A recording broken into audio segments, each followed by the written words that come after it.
Good afternoon. I'm Mufasa, and I'm here to talk to you about protocol, no-to-call, and new traditions. Well, in the leather community, what we often see as protocol is basic etiquette.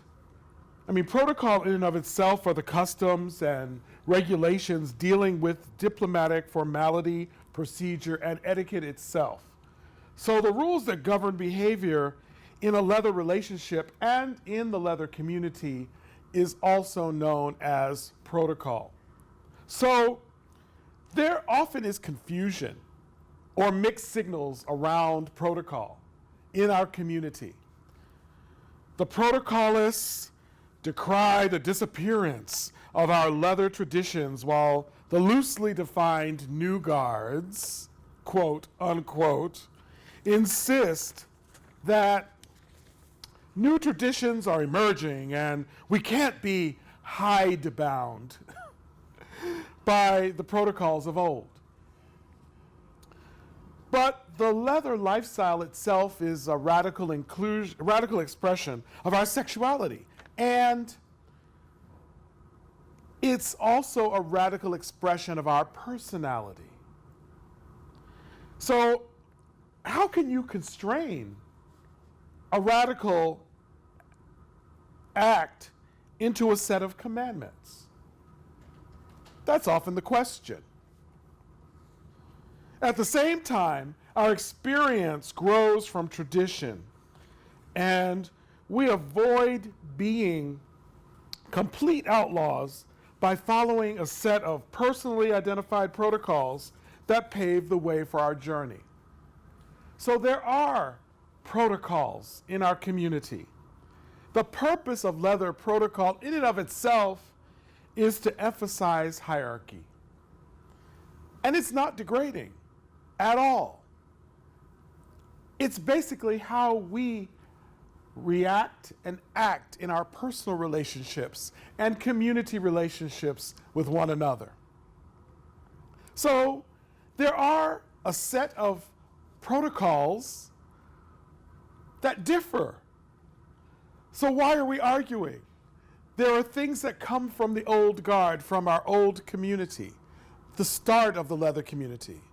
But there are also new protocols that happen within families, that happen within leather families, that happen within leather clubs, that happen within leather communities. Who are we to say they're wrong? They're a set of etiquette, rules that govern the relationships, personal and community. Case in point, I sent a boy of mine at Mid-Atlantic Leather into the main area to retrieve something for me, and he encountered a sir. He came running back to me, crying and not knowing what to do, and he was just distraught, and I was like, what happened? He said, this sir told me that I had no place here and that I had to look, why was I looking him in the eyes? And I had to look at his feet, and I calmed him down. And I said, that may be his protocol, but you do not belong to him. You belong to me and my family, and we have a different set of protocol. You don't have to look at my feet. You can look me in the eye.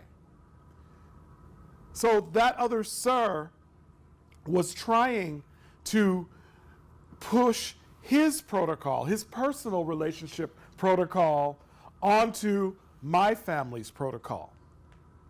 And that's where the argument often ensues. Who's right? Who's wrong? Actually, they're both right in their own arena. So, geographically, protocols are different. Leather families protocols are different. Leather clubs protocols are different. In our club of Onyx, we only require new entrants into the club to have a vest and a pair of boots. We do not require a uniform of any sort, because we know that in our essence of men of color, there are many expressions of who they are. And to constrain them, especially my husband, to a uniform, which I know that I could never do, because he's like, I don't want to look like him. I don't want to be the same.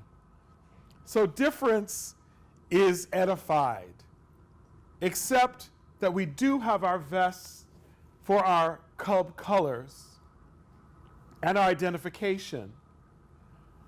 And we have black boots, which are a tradition in the leather community. But beyond that, it's up to you how you want to express yourself. So etiquette is important. It brings order. It helps us with hierarchy. But there is some etiquette that is starting to, of course, come across the whole community and be accepted by the whole community. Touching without consent. Many of the leather clubs have the vest with their colors that they lease, that our name badge goes over our heart, that our club affiliations or pins that we've gone to with the club go on our left side, and other affiliated pins go on our right side. So there are some traditions that come from the old guard that we do keep sacred, that we are starting to look at across the whole community. But there are new traditions. We have new people coming into the community, new families, new ways of being, and their protocol is just as important. So who am I to say that their protocol is wrong? Who am I to say that their protocol, it works for them? It doesn't have to work for me. But asking is always a good way to go. If we don't understand the protocol of a certain geography base or a certain club or a certain arena that we enter into, a certain dungeon that we enter into, there the rules of protocol are often listed. Because when we enter into a pansexual space and we enter into a gay leather space, sometimes the protocols are very different in the dungeon. And even in interaction. I'm a hugger. I grew up in the black church. We hugged all the time.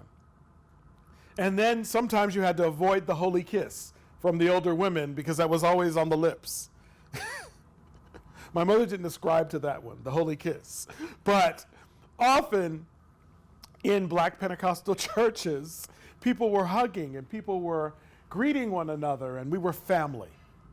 And so I often, even in the leather community, I often just go in for the hug.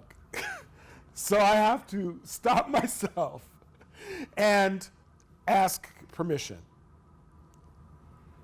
With my own family, with my own leather family, with my own leather club, it's instinct that we hug. But when I'm in the community and outside of that, I need to ask permission. So I need to augment my behavior. And most often people are like, oh yeah, come. But again, I'm honoring the possibility that their etiquette, their protocol is different. And so there's protocol, no-to-call, there's new traditions. What is it for you? How do we grow together? How do we take the old traditions of old guard, quote unquote, just meaning where we started from, and move to the new guard avant-garde, whatever garde you want to call it, how do we incorporate those individuals who may come from very many different places? How do we incorporate that into our community? Because as a community, we are one. My relationships with my boys and my subs and my husband and my family all follow a different protocol,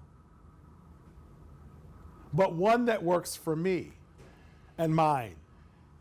It may not work for you, but also we need to not be at each other's throats about what's right and what's wrong, but to learn to grow together, learn the traditions of other families, learn how they come together. My Leather family is steeped in love. A number of us are ministers, and so there's a way that we do things. A number of us come from the Black church in my Leather family, so there's a way that we are, a way of being that we are used to. We are not near one another in the country, all of us, but we communicate.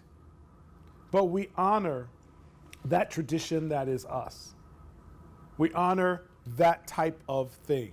There is a love protocol that is in our family that may not exist in other families. But that's us, and that's who we are. So let us build ourselves on that foundation, which is the old guard, but let us not get stuck there.